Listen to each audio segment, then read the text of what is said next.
How to fix Pinterest loading. If any day you face a problem on your Pinterest application loading on your very mobile device and feel kind of frustrated in that, then do not worry as we have got the perfect solution for this. For this, first of all, you have to go to the settings icon on your mobile device.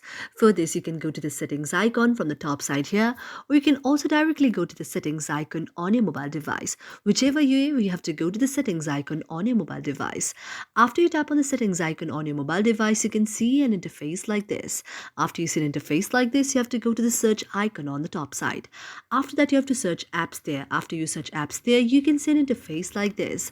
However, this interface may vary as per the mobile device that you are using. It may be your iOS or Android, or even in the Android, it also may vary as per the company of the mobile that you are using. After that, you have to go to the option of apps there.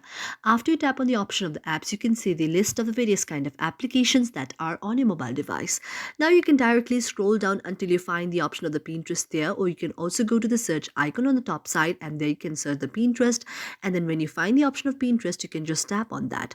Whichever way, when you find the option of the Pinterest, you have to tap on the option of the Pinterest there, and when you tap on the option of the Pinterest, you can see an interface like this. Now you have to go to the option of the notifications, and then you have to check whether the allow notification has been enabled or not. You also need to enable allow sound and vibration.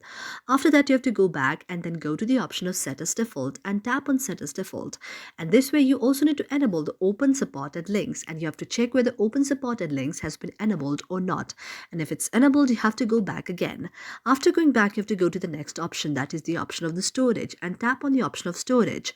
After you tap on the option of storage, you need to check whether there is any cache or not. If there is any cache, you have to go to the option of clear down the cache and tap on the option of clear the cache.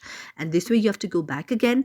Now, if there is any update application option there, or if you have to find that if their very application is not updated, you have to go to the Google Play Store, and after going to the Google Play Store, you need to update your application.